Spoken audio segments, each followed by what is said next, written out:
Welcome to the Great Detectives of Old Time Radio. From Boise, Idaho, this is your host, Adam Graham. If you have a comment, email it to me, box13@greatdetectives.net. Give us a call, 208-991-4783, and become one of our friends on Facebook, facebook.com/Radio Detectives.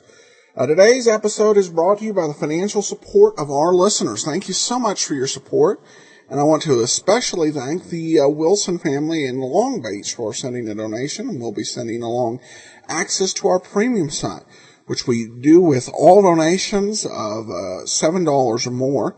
I should mention that they actually mailed in a contribution. I know that our main options are through PayPal, and most people use that. But if you email me, I'm more than happy to provide a mailing address for that purpose. All right, well, now it's time to get into today's episode of Leonidas Witherall. This one is called Murder at Dandy's Dream.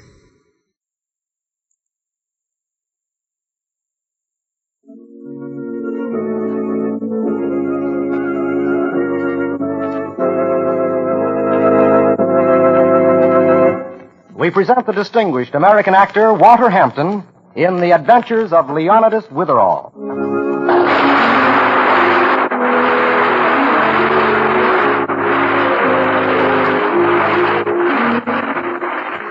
Leonidas Witherall's always getting mixed up in murders. You wouldn't think so to look at him. He looks just like Shakespeare. It's his beard, and he's the head of an important school for boys in New England. He also writes thriller stories on the side, the Lieutenant Hazeltine stories.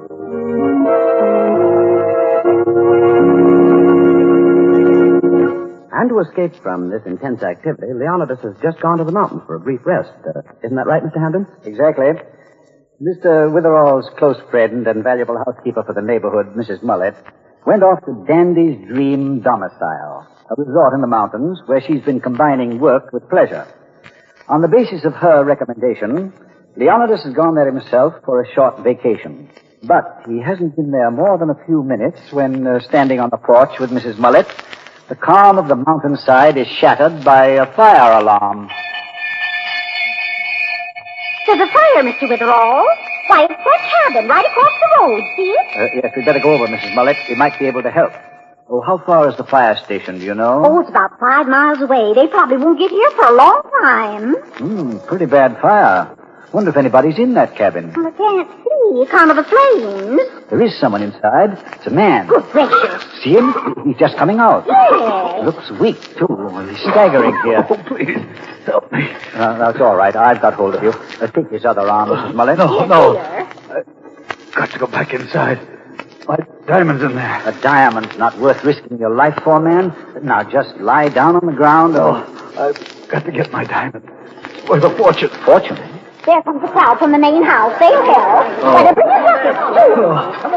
Please, my diamond. It's in the top drawer of the dresser.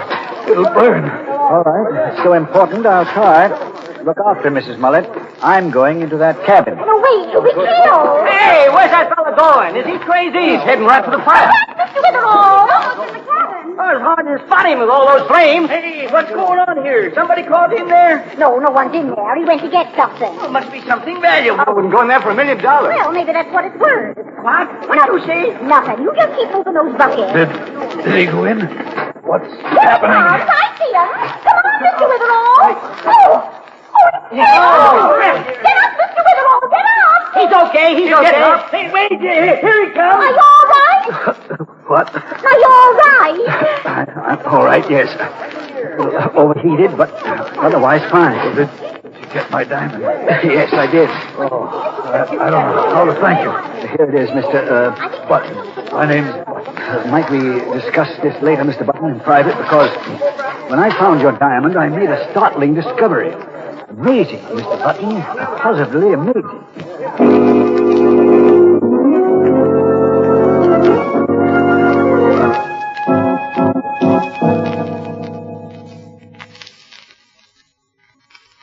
Button, I went into your burning cabin, opened the top drawer of the dresser, and found what you described as your diamond. If I may ask, how much did you pay for this rare gem? Why? Oh, you said it was worth a fortune. I hope that was merely your excitement at the moment. Hope you didn't actually pay more than a few dollars. A few dollars. So happens I paid $30,000 for that diamond. Oh, pardon me for whistling. You see, I'm the director of a school, Mr. Button. We teach chemistry, among other things. I recall our chem professor telling a class once that real diamonds, being made of carbon, will burn when subjected to fire. Are you trying to tell me that it's a fake? It's glass, Mr. Button. Plain, ordinary glass. But that's impossible. I can appreciate how you feel. $30,000 for a piece of glass seems a little high, doesn't it? Are you positive? Quite.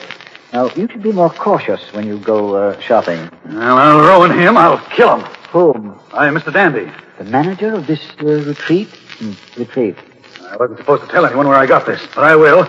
I'll tell everybody under the sun, and I'm going to take him by the neck and No, I wouldn't recommend that. Perhaps Mr. Dandy made a mistake, eh? He's not the kind of a fellow who makes mistakes. I'll show him. Shall we be calm, Mr. Button? Perhaps if you talk it over with him... I don't want to talk to him. I just want to get my hands on him. Would it help if I spoke to him? I mean, if it'll prevent any violence... Well, you tell him. Well, if he realizes he's been caught selling a false diamond, he might prefer to return the money rather than discuss it with the police. I don't want anybody to talk to him. I just want to see him dead. But you can't actually kill the man. You've got to solve this some other way. I'm not interested in other ways. Mr. Button... Oh, get out, Witherall.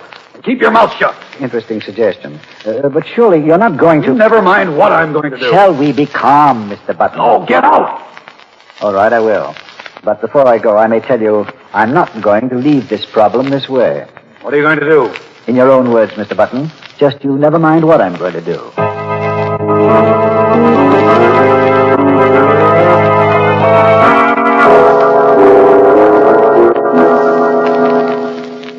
Well, what can I do for you, Mr. Witherall? I came to your room, Mr. Dandy, to warn you. Warn me? Yes, about that false diamond you sold to Mr. Button. Who said I ever sold him anything? Now, there's no time for explanations. Unless he gets some sort of satisfaction, he's determined to kill you. To kill me? I knew that would interest you. That's why I'm here. Now, I thought perhaps I might serve as a mediator. Witherall, I think you're a phony. And so's this man Button. He hasn't a thing on me. And if you think I'm walking into a trap, you're crazy. I don't know anything about selling him diamonds. Play around with that. All right, at least I tried. Didn't you come here for a nice, peaceful vacation? I did. Then mind your own crummy business, or you'll get a nice, peaceful rest. A very long one. Rather a dull way to phrase your threat, Mr. Dandy. I was merely trying to pacify Mr. Button. Okay, you said, you little piece. Just because you look like Shakespeare doesn't mean you ought to mastermind everything. Strikes me as very odd, Mr. Dandy, that someone should sell diamonds at a mountain resort rather than at a business office. Now, isn't it possible you might be selling many types of diamonds? Glass ones, stolen ones? You don't care much about what happens to you, do you? On the contrary. Then cut your vacation short, Witherall. Go home first thing in the morning. Keep your beard out of this. I certainly will not go home. This resort has been recommended to me. I came here for a vacation, and I intend to stay. You do, huh? Absolutely. All right, you asked for trouble. Now you'll get it.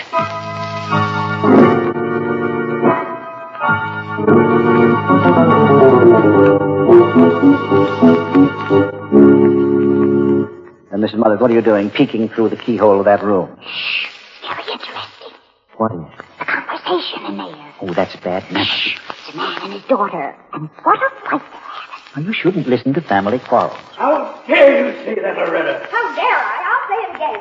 I'm going to marry Phil Dandy, and I don't believe a word you say about him. You don't think he's a crook, eh? All right. I didn't want to tell you this, but I will. Here comes the good part, Mr. Witherall. See this diamond, Loretta? Take a good look at it. It's genuine. I had it tested this afternoon. I paid $30,000 for it. Got it from your boyfriend, Dandy. But that diamond was stolen. He sells stolen goods. I don't believe it. He's what they call a fence. He uses this place as a headquarters. You're lying. You wouldn't buy a stolen diamond. And besides, Phil would never have anything to do with a crooked business like that. You're making up the whole story because you're jealous. You never thought any man was good enough for me. You've managed to get rid of every boy I ever liked, and you're desperate now because you know how much I love Phil. You'd say anything to stop us from being married. Then why don't you ask him about the diamond? Because I wouldn't even bother to repeat your crazy story. Then I'll bring him here myself. I beg your pardon. This door opens very abruptly, doesn't it? Listening in at my door, eh? Oh. And who are you? I'm terribly sorry. My name is Leonidas Witherall, and this is Mrs. Malick. Oh, I saw her before. She cleans our room. Hello. Eavesdropping, huh? I suppose, Witherall, you heard everything we said. Well, your tone was not exactly confidential. But since you ask, I missed the early part. Very amusing. Now I'll tell you something you didn't hear. You know too much. Somebody else told me that tonight. Called me a mastermind. You won't get a chance to butt in anymore, though. How's that? Oh, you'll find out. Come on, Loretta. Let's go downstairs. I'm coming. Good night, Witherall. Sleep well. Oh, thank you. I shall. What's that? Hurry, Loretta. Lock the door. Hee-ho, kibitzers. Mind your tongue. Oh, come along, Mrs. Malick. This next door is the door to my room, isn't it? Yes, that's it. Now, where did I... Oh, I have it here. Here's the key. I put fresh bedding on for you. Anything else you want before I go? Well, you might do a favor for me. I feel rather worn by all those fantastic doings. I'd like a cup of coffee. Well, I'll go down to the kitchen and get one for you. That's very kind of you, Mrs. Malick. Be right back. All right, thank you. He say, sleep well. Coming? Peaceful vacation, very relaxing. Yes? Oh, it's you, Mr. Button. Witherall, where's my letter opener? Give it to me. I don't know anything about a letter opener. When you went into my house at the fire, I think you helped yourself to a few of my things. That letter opener's a very valuable piece. Has a hand-carved Persian base that's made of the finest steel. Uh-huh. Worth a lot of money, Witherall. Now give it back. I assure you, Mr. Button, I haven't the remotest idea where your letter opener is. I'll turn this room of yours upside down to find it. Well, go ahead. I've never seen a room upside down. Oh, Mr. Witherall. Oh, just a moment, Mrs. Malick, please. Do I get the letter opener or do I call the police? Now, the gentleman I'm supposed to resemble was used to such melodramatic talk, but as for me... Don't get uppity with me. Uppity? But, Mr. Witherall, I want to tell you... Stop putting in. Now, for the last time, Mr. Button, I don't know where that knife is. Now, I wish you'd leave. Mr. Witherall, Don't please. interrupt now, please, Mrs. Malick. And for the last time, either you give it to me or I'll try looking for it myself. Well, you can turn this room topsy-turvy and you won't find that knife. I know where it is. You know where it is. Yes, I do. Well, where is it? Downstairs in the kitchen. Then go down and bring it up. I can't. Oh, why not? It's stuck in something. Stuck in what? Mr. Dandy. What? No. It's in Mr. Dandy's back. He's been murdered, I guess. Why didn't you tell us about Dandy before? Well, I tried to, but you kept telling me not to interrupt. If he's been stabbed with your knife, Mr. Button, asking me for it as though it were lost was a miserable attempt to deceive me. I didn't kill him. Perhaps not. Shall we go downstairs? I'm not afraid. Oh, admirable. Come along, Mrs. Malick. You know, she doesn't seem at all upset by this. You two could be in cahoots. You might have spoken to Mr. Dandy before this... Oh, I never get upset when I find a dead body. I found so many of them. What? Well, whenever I'm with Mr. Witherall, we always find one. He's always getting mixed up in murders. Oh, he is he?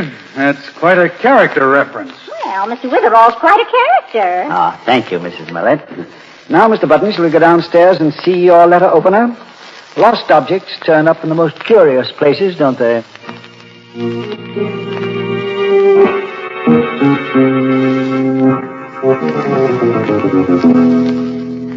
Yes, officer. 1 hour? All right, thank you. Goodbye. What does the police say? Is it going to take them 1 hour to get here? Fortunately, yes. The nearest police station is almost 40 miles away. Besides, he says there was an accident on the road, and it'll be blocked for some time. You mean we're all supposed to sit here? Uh-huh. Dandy's body lying on the floor in the kitchen? Just sit here for an hour? Well, you don't have to stay, Mr. Wick. I imagine it'd be all right to return to your room. Oh, isn't there anything we can do? No, simple fact is that Dandy is dead. He was murdered, killed by a knife thrown through the window from quite a distance. Well, when the police arrive, they'll find out who the killer is, and that will be that.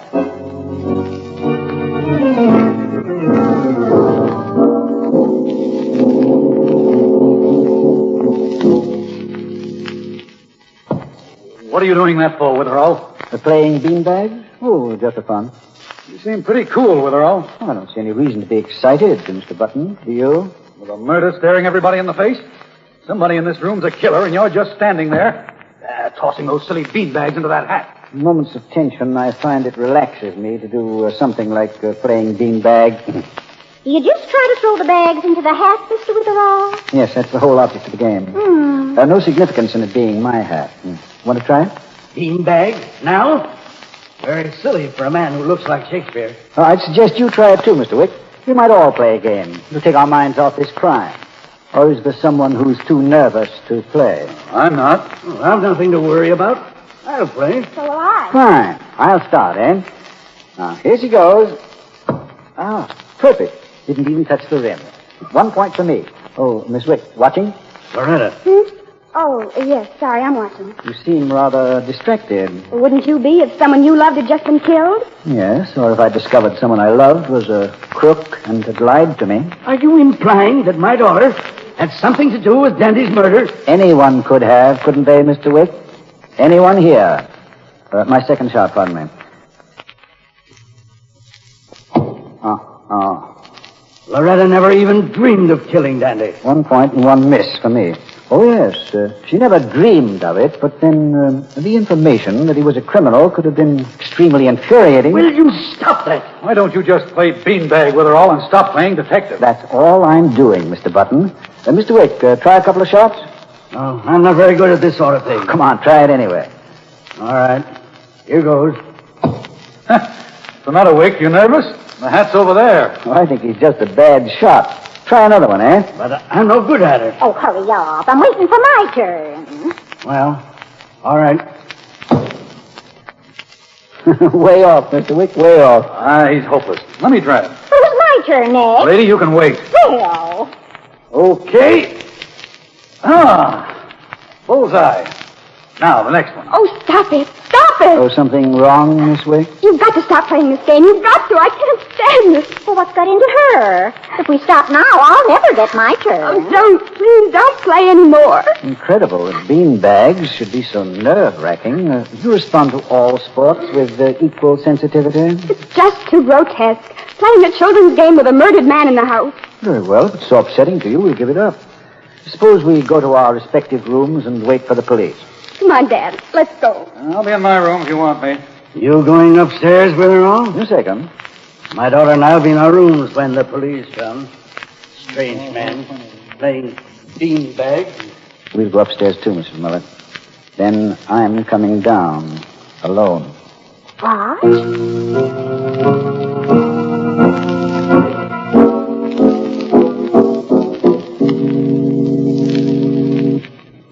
I don't like this place anymore, Mr. Witherall. It's always kind of spooky here at night. But now with a dead man stabbed in the back, I think you should just lock yourself up in your room till the police come. Now, I've been threatened by everybody involved, Mrs. Malick. I've no other choice. I've got to get at the bottom of this. Besides, it's ruining my vacation. What's that? Oh, just one of our friends closing his door. Now, I'm going to sneak downstairs and look at the records of this resort. Are they so important? The minute I see those records, I'll know who killed Mr. Dandy. Now, I don't want to be seen. Know where the hall light switch is? Yes, I do. Well, turn out all the lights.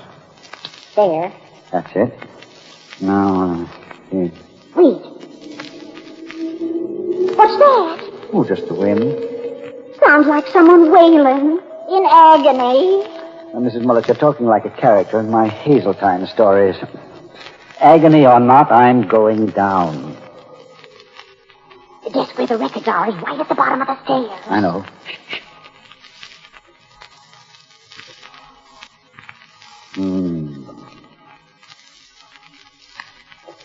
So far, so good.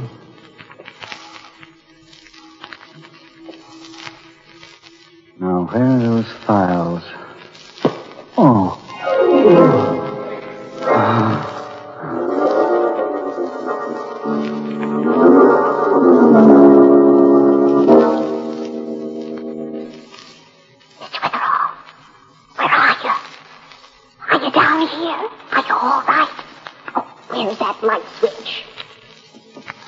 Mr. Witherall, wake up. Wake up. Wake up. You shouldn't be sleeping on the floor.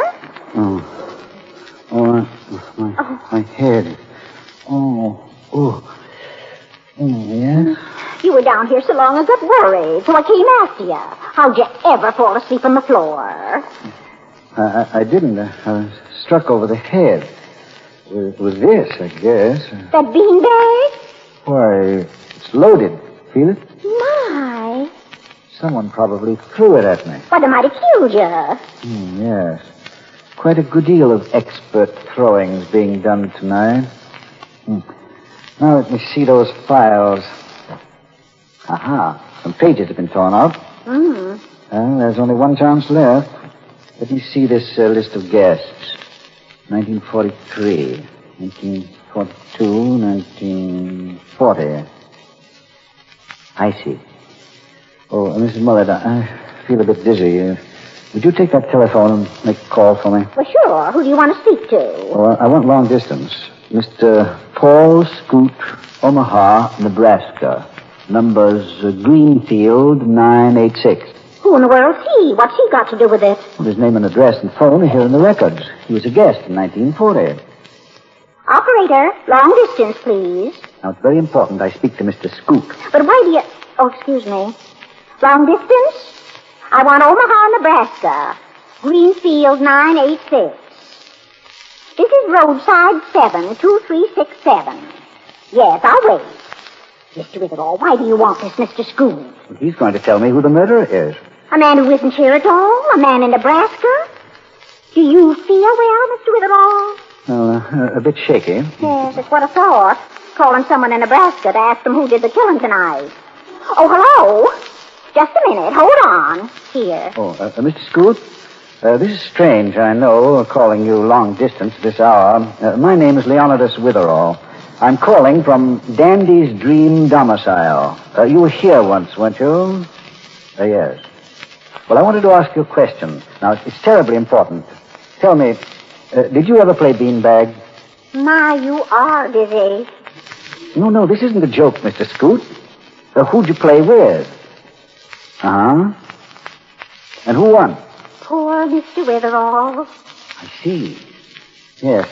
Oh, thank you. That's all I wanted to know. Thank you very much indeed. Well, Mrs. Mullet, I have the information I wanted. Now, don't you think you better lie down till the police come? No, now I'm going swimming. Swimming? You must have been beamed, all right. Oh. Police come yet, Witherall? You hear from them? No, Mr. Button, but it was warm upstairs. There's a Wix on his way down, too, with his daughter. I guess they're kind of restless. Anything new? I wish this was all over. Well, I've just thought of a new way to relax. Another game? No, I'm going out on the lake for a moonlight swim. You're a fool. Only a nitwit would go swimming now. Just the same, I'm going. Want to see if my swimming's any better or any worse. Never was good. Can't you swim? Well, unfortunately, Mr. Wick, my swimming's atrocious. You know, I'm helpless in the water, but I understand Mr. Dandy has a supply of water wings, so I'll have a go at it. I don't think you should do it. Well, I won't go out very far. It's awfully dangerous to go swimming where you can't swim. Yes, so it is. Very dangerous.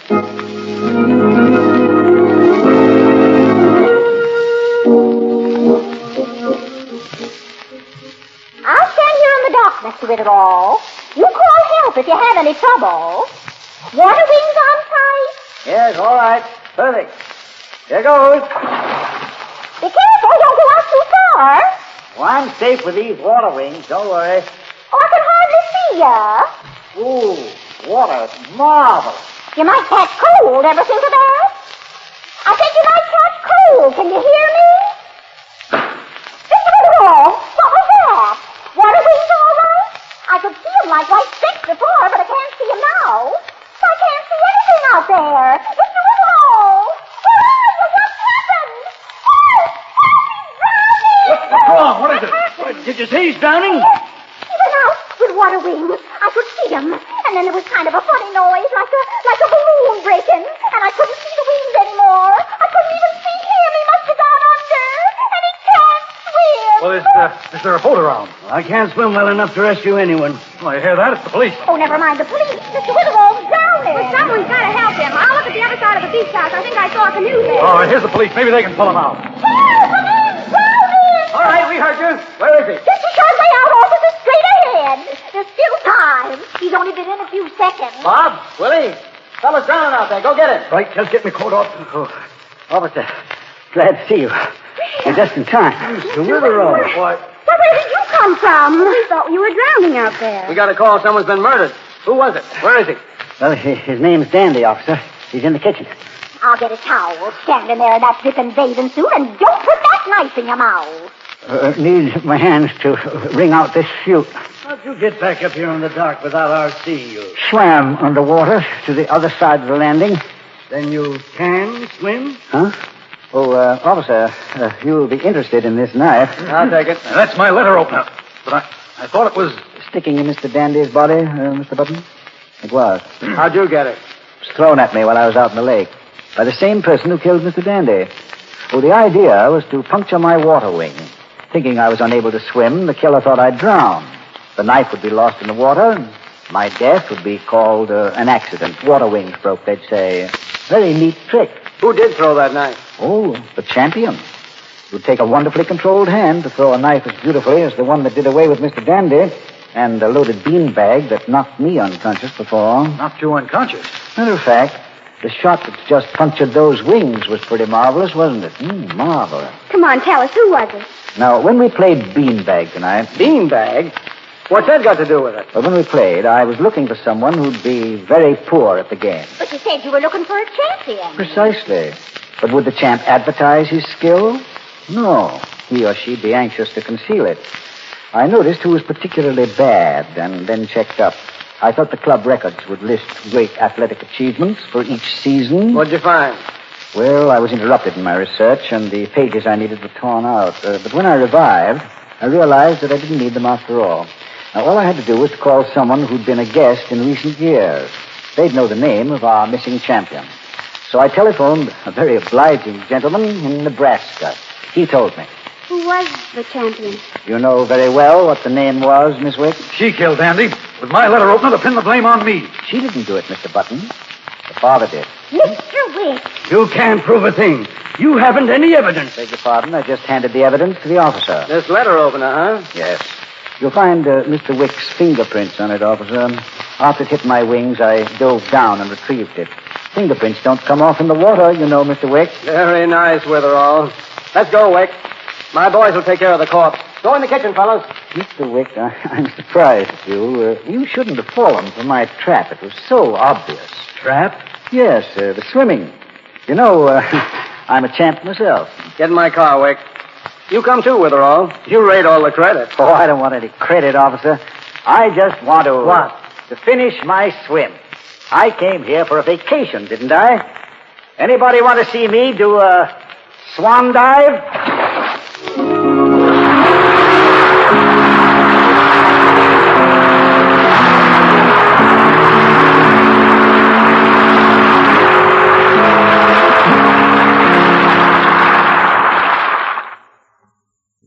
You have been listening to the distinguished American actor Walter Hampton in The Adventures of Leonidas Witherall.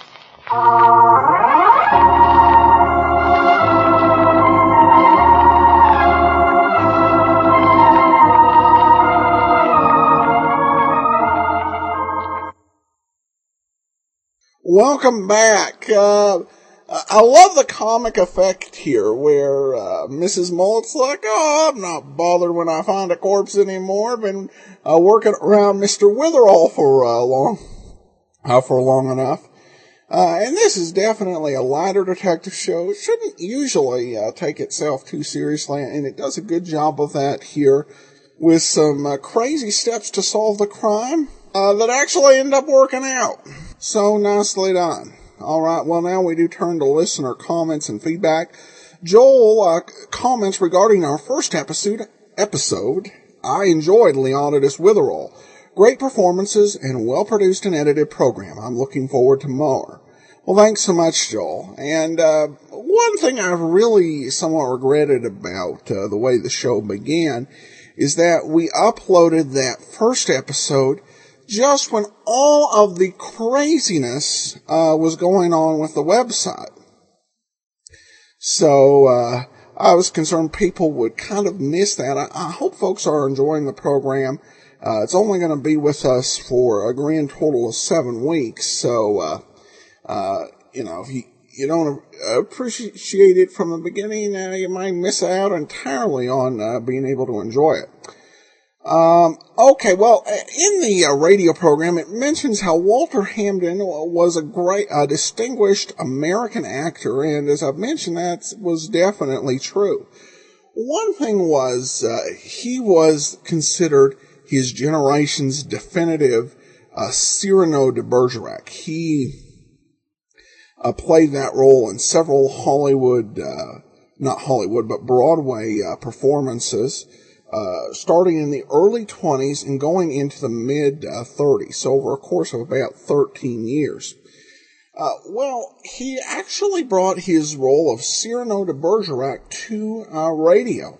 So we're going to be pleased to bring those of you who have the app or the premium site, our own Bill Shakespeare, Leonidas Witherall, Walter Hampton, playing the role of Cyrano de Bergerac, for which he was very famous in his generation, in a episode from Great Scenes from Great Plays.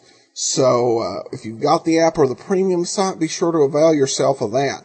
Alright, well, that will do it for today. We will be back tomorrow with Let George Do It, and join us back here on Tuesday for another episode of Leonidas Witherall. Meanwhile, your comments are appreciated. Box 13 at greatdetectives.net. Be sure to rate the show over on iTunes. And follow us on Twitter at Radio Detectives. From Boise, Idaho, this is your host, Adam Graham, signing off.